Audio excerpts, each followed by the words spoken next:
আজি গণতন্ত্ৰৰ উৎসৱ পবিত্ৰ দিন অসমৰ কাৰণে। অসম বিধানসভা নিৰ্বাচনত আজি মই প্ৰাৰ্থীও নদুৱাৰ সমষ্টিত।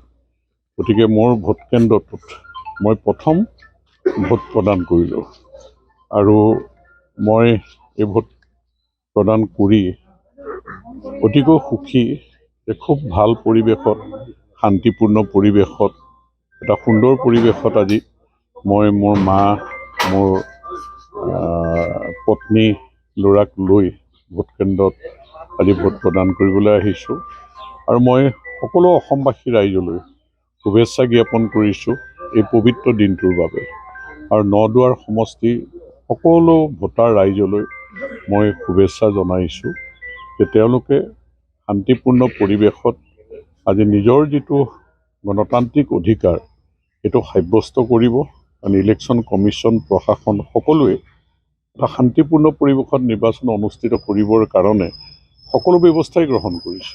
আৰু মই যোৱা কালিৰ পৰাই লক্ষ্য কৰিছোঁ যে ভোট কেন্দ্ৰবিলাকত সুন্দৰকৈ গোটেই আয়োজন নিৰ্বাচনী আয়োগে কৰিছে আৰু ইয়াত কোনো ধৰণৰ খেলি মেলি হোৱাৰ কোনো আশংকাই নাই আছিল।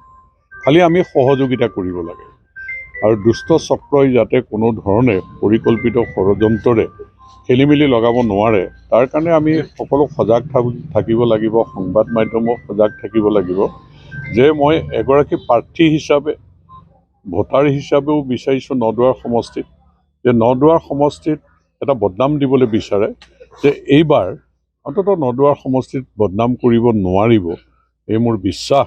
কাৰণ আমি সকলোৱে সহযোগিতা, ইতিবাচক চিন্তাৰে, গঠনমূলক চিন্তাৰে আমি আগবঢ়াই যাম।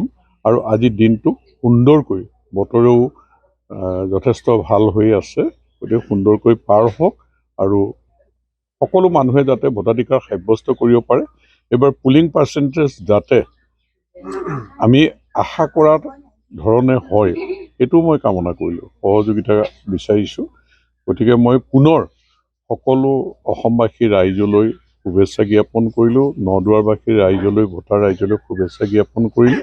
শান্তিপূৰ্ণ পৰিৱেশত নিৰ্বাচনটো যাতে অনুষ্ঠিত হৈ যায়। আপুনি হাস্য বৰ্ণনা ওলাই আহিছে, মুখৰ সন্তুষ্টি হাঁহি, এইবাৰ অলপ অভিলেখ হ'ব নেকি? পূৰ্বৰ নিজৰ অভিলেখে আপুনি ভংগ কৰাৰ নিশ্চয় প্ৰয়াস থাকিব এটা।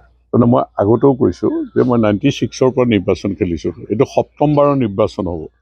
মই আশা কৰোঁ এইবাৰ নিৰ্বাচনটো এটা অভিলেখ সৃষ্টি হ'ব।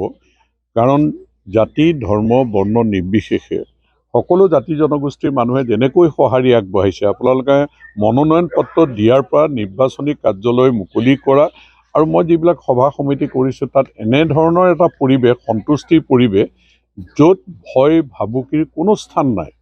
আৰু কেৱল অপপ্ৰচাৰ কৰি যদিও আছে, সেইটো হয়তো আপোনালোকৰ কাগজ বা ইলেক্ট্ৰনিক মিডিয়া এইবিলাকতে সীমাবদ্ধ আছে, য'ত জনসাধাৰণক আচলতে কোনো ধৰণে এই কথাবিলাকে চুব পৰা নাই। যিবিলাক পৰিৱেশৰ কথা তেওঁলোকে পৰিকল্পিতভাৱে সজাই পৰাই ক'বলৈ বিচাৰে আৰু তেওঁলোকে কৰা অভিনয়বিলাক মানুহে চকুৰ আগত দেখিছে আৰু মানুহে বুজি পাইছে যে এই ষড়যন্ত্ৰবিলাকে আমাৰ কিমান ক্ষতি কৰিছে বা কিমান কুপ্ৰভাৱ পৰিব।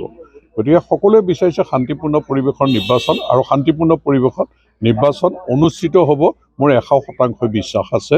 আৰু ইয়াৰ বাবে মই সকলো ৰাইজলৈ শুভেচ্ছা আৰু ধন্যবাদ জ্ঞাপন কৰিছোঁ। ইয়াৰ পিছত মই বাকী একদম অৰুণাচল সীমান্তলৈকে, ভালুকপুঙলৈকে যাম। যিমান পাৰোঁ ভোট কেন্দ্ৰখিনি আজি মই টাচ কৰিম।